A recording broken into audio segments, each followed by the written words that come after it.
Ok, bueno, comenzamos hablando del escafoides. El escafoides entonces es el hueso más voluminoso de los huesos. Acá tenemos que nuevamente configurar la pluma. Ahí está. Es el hueso más voluminoso de los huesos de la primera hilera del carpo y además es el hueso más lateral que está ubicado en la región lateral. Es el hueso más lateral de todos. Este hueso articula hacia proximal, es decir, hacia arriba, ¿no? Hacia superior, articula con el radio y es el principal hueso del carpo que forma la articulación radiocarpiana. Es decir, este hueso es la que forma la articulación radiocarpiana. Hacia distal, ¿con quién articula? ¿Con quién se relaciona hacia distal? Se relaciona principalmente con el trapecio y con el trapezoide. Trapecio y trapezoide, que son los dos huesos que están por debajo, dos huesos de la segunda hilera que están por debajo. ¿Cómo está descrito anatómicamente? Descripción anatómica. Bueno, recordemos que es un hueso corto, ¿no? Anatómica. Bueno, perdón, nos hemos salteado algo de información muy importante. Este hueso, desde el punto de vista de su pariedad, es un hueso par. Desde el punto de vista de su simetría, es un hueso asimétrico. Asimétrico. Clasificatoriamente, desde la clasificación, es un hueso corto, como todos los huesos del carpo. Es un hueso corto. ¿Por qué es un hueso corto? Bueno, anatómicamente porque es igual de ancho que de largo que de espeso. Básicamente tiene una cierta relación los tres ejes y las tres dimensiones. En las tres dimensiones es similar. Es similar en alto, en ancho y en espeso.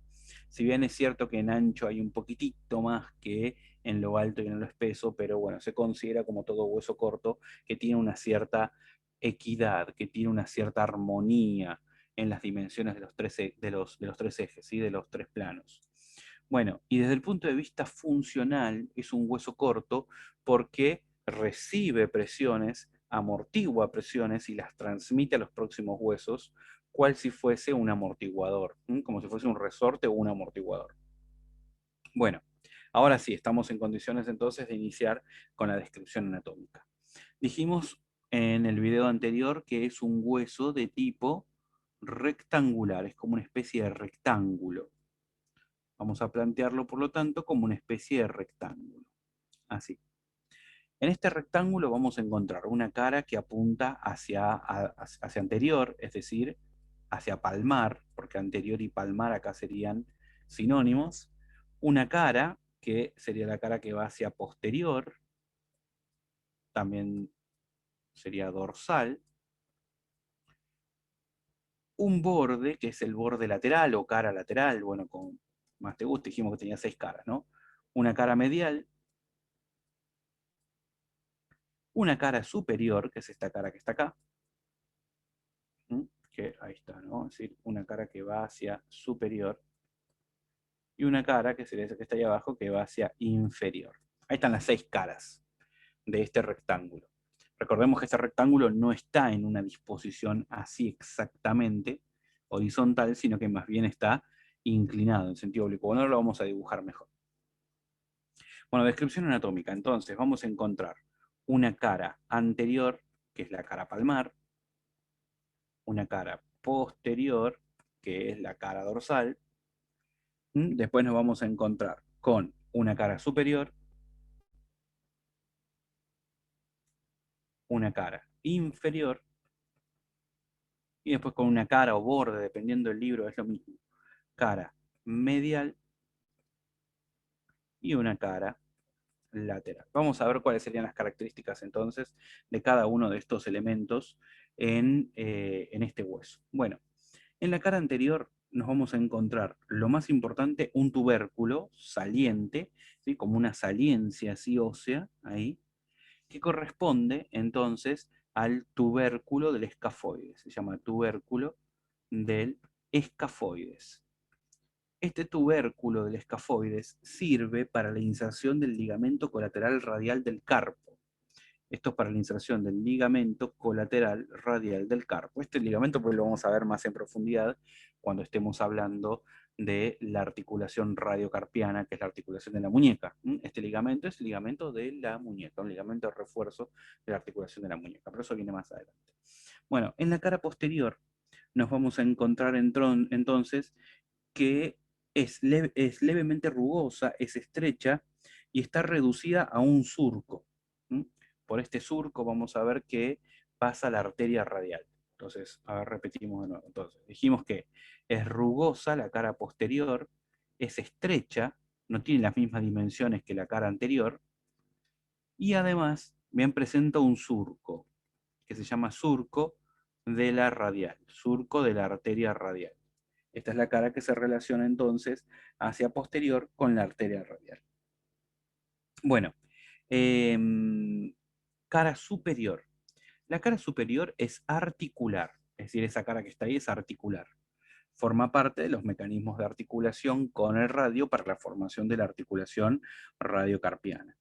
Entonces, es articular y tiene la carilla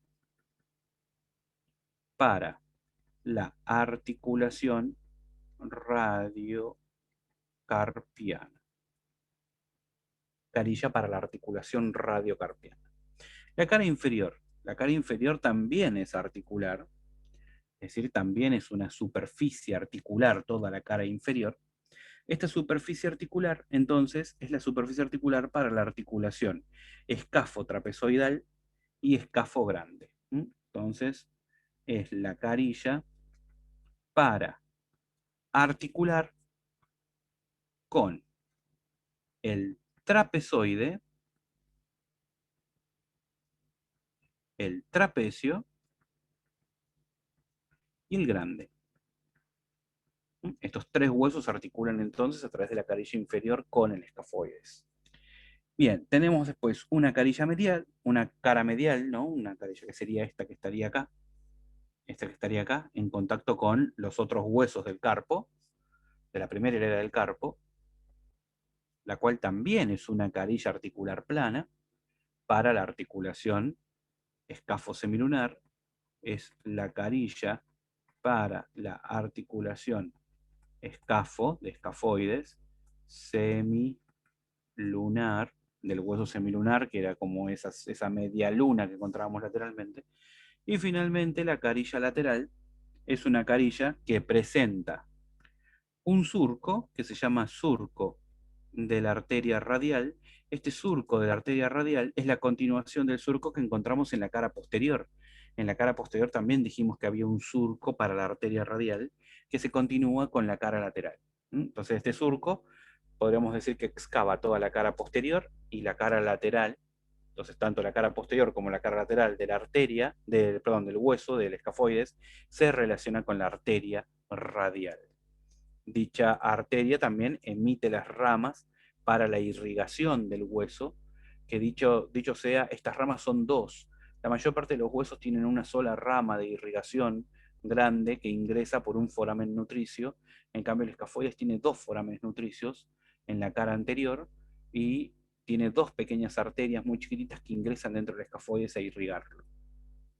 Bueno, entonces dijimos tiene la carilla articular, ¿de acuerdo? Perdón, tiene el surco de la arteria radial en la cara lateral, también conocido este surco como surco de Poirier, así, surco de Poirier, nunca me sale bien ese nombre, pero se llama surco de Poirier, surco de Poirier, y tiene obviamente la carilla articular para la articulación escafo trapecial. Escafo trapecial, que sería la articulación entre el escafoides y el trapecio. Entonces, bien, ya hemos descrito todas las estructuras de este hueso. Vamos entonces a ubicarlo en el contexto con sus congéneres y después a ver si podemos más o menos detallarlo y describirlo al hueso como sería. Dijimos entonces que inicialmente este hueso iba a tener como una forma así, rectangular. Bueno, La idea sería que salga un rectángulo lo más parecido a un rectángulo.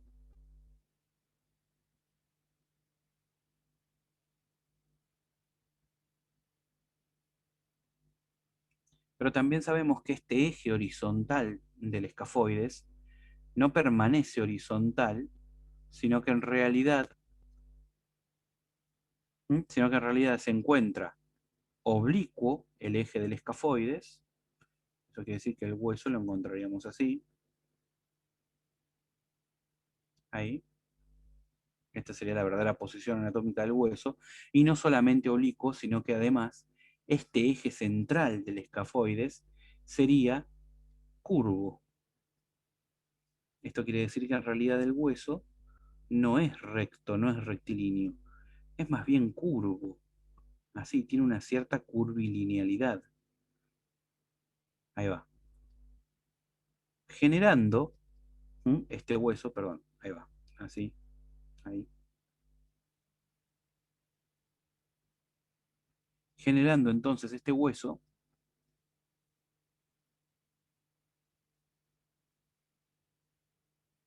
ahí va. Generando este hueso entonces un borde de concavidad hacia anterior, hacia distal, ¿no? Es decir, es cóncavo en sentido hacia distal y convexo en sentido proximal. Tiene una convexidad proximal y una concavidad distal. Bueno, ahora sobre este esquema vamos a pasar a dibujar cómo es verdaderamente desde el punto de vista anatómico este hueso. Este hueso entonces tiene este segmento, que es el segmento que estaría hacia medial, ¿no? Es decir, este hueso está dividido en tres grandes segmentos: un segmento medial, un segmento intermedio y un segmento distal. De hecho, las fracturas se clasifican de esa manera: fractura de segmento distal, fractura de segmento intermedio, fractura de segmento medial. Bueno, pero no vamos a hablar de fracturas ahora en sí. La cuestión es la siguiente: este segmento medial que está acá tiende a ser normalmente un poquito más estrecho.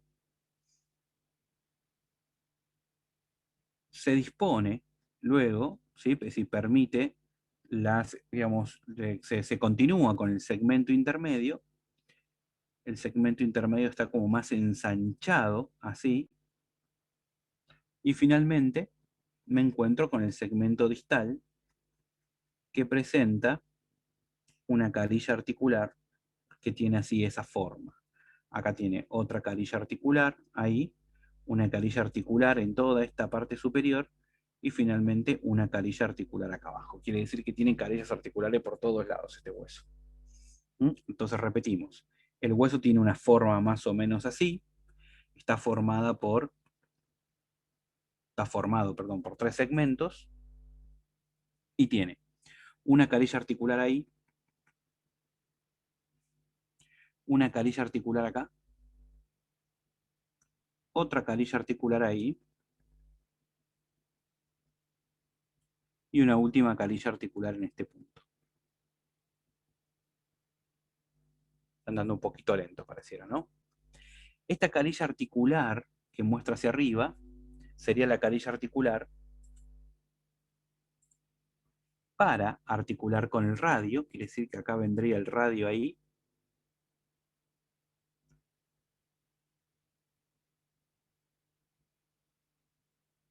Ahí me quedé sin área de trabajo. Ahí está.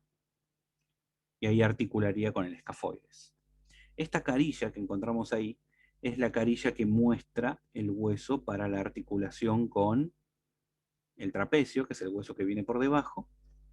Esta carilla que está acá es la carilla para articular con el semilunar. Bueno, acá se me quedó, ya no tengo más área de trabajo. Y después hacia abajo, recordemos que la cara inferior era la cara que se articulaba con parte del trapecio, con el trapezoide, hueso pequeño así, y prácticamente con todo el hueso grande que se dispone de esta manera. Ahí está. Entonces estos serían los huesos con los cuales articularía.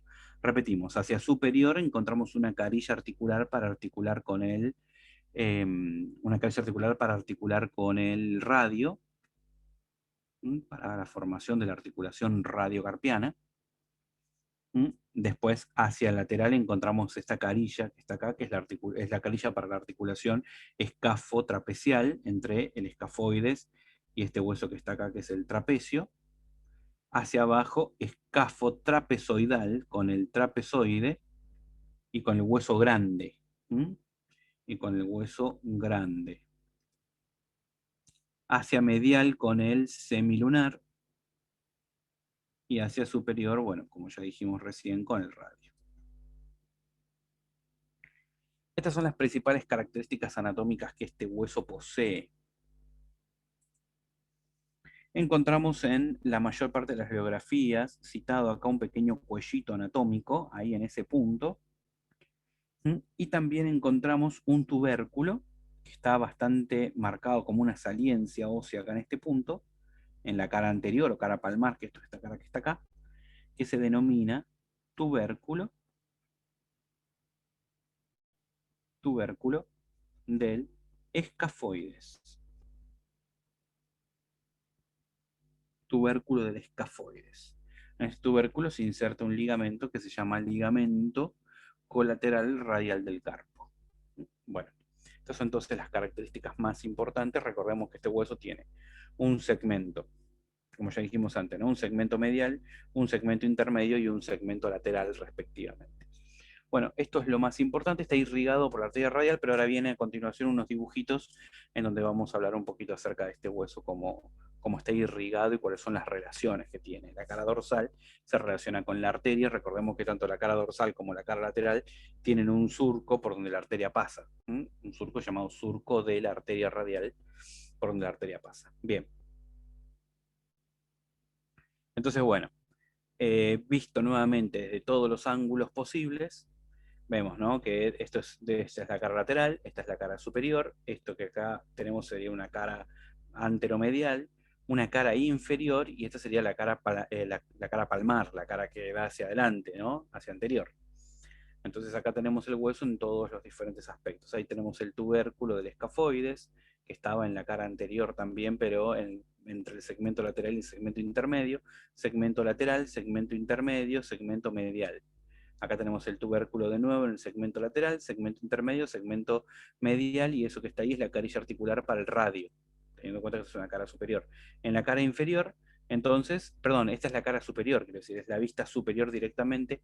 En esta cara superior vamos a encontrar entonces la carilla articular para el radio, eso es la parte medial, y esta es la parte lateral, esta es la cara palmar, esta es la cara dorsal del hueso. En la cara palmar encontramos ese tubérculo que está ahí, que es el tubérculo del escafoides. Nuevamente, si lo vemos desde antero inferior, vamos a encontrar ahí la carilla para el radio, esta es la carilla para el trapezoide en la parte inferior, bien, y eso que está ahí corresponde a la carilla para el hueso mayor, ¿no? Es decir, para el hueso grande. Bueno, y finalmente, si lo observamos desde la parte inferior, vamos a ver, como dijimos hace un rato, eso que está ahí corresponde al segmento lateral, segmento intermedio y el segmento medial, y la cara inferior articular para la articulación con el hueso grande, o hueso magnum, como también se le llama. Ok, esto sería, acá tenemos el radio, el hueso radio, ahí tenemos el escafoides, el semilunar, ¿no? Esto es lateral y esto es medial, eso que está ahí es el trapecio, trapezoides es el hueso grande, después vendría el ganchoso y acá vendría el piramidal y el pisiformes. Vemos cómo desde la cara anterior la arteria radial aborda la cara anterior del escafoides y después se va hacia posterior. Y cuando aborda la cara anterior del escafoides y después pasa por la cara posterior, vamos a ver que emite primero una arteria en la cara anterior, una arteria nutricia que se divide en dos pequeñas ramas que abordan la cara anterior, y después tenemos una arteria nutricia que aborda el borde lateral. Visto desde posterior, es decir, en la cara dorsal, vemos que la arteria primero venía por adelante, después se va por atrás, cuando se va por atrás aparece por acá atrás, y ahí emite una rama dorsal para el escafoide, es decir, que el escafoide tiene dos ramas ventrales o dos ramas anteriores y una rama arterial posterior, todas ramas de la arteria radial, que son las responsables de la irrigación del escafoide. El escafoide está muy irrigado. Es el motivo también por el cual un compromiso del hueso, una fractura del hueso puede generar un compromiso de la vasculatura, ¿sí? De la irrigación de toda la mano. Bueno, acá tenemos nuevamente este mismo esquema, pero acá, ¿no? Y esto está hacia lateral, y en cambio esto está hacia medial. Acá tenemos el radio, el cúbito, ahí tenemos el escafoides, todo eso es el escafoides, y acá está fractura, todo es una fractura del escafoides en el segmento medial. Fractura del escafoides en el segmento medial, ni en el lateral ni en el medial, justo por la mitad del cuerpo del escafoides. Ese es el semilunar, el piramidal y el pisiforme, y ahí tenemos el trapecio, el trapezoidal, o el hueso grande y el ganchoso. Y luego este trapecio ya se articula con el primer metacarpiano que va al pulgar, segundo, tercer, cuarto y quinto metacarpiano respectivamente. Cuando se produce una fractura o una lesión del hueso escafoides, se produce como una pequeña depresión acá en este punto, y eso se produce por una luxación o muchas veces una subluxación de la articulación. Bien, trapecio, perdón, una subluxación entre la articulación entre el escafoides y el trapecio, escafo trapecial. Esa subluxación de la articulación escafotrapezial puede llegar a generar una luxación completa de la articulación trapecio-metacarpiana, que es la primera articulación, por eso que se ve así, ese punto ahí. Bueno, ahora seguimos con el próximo huesito.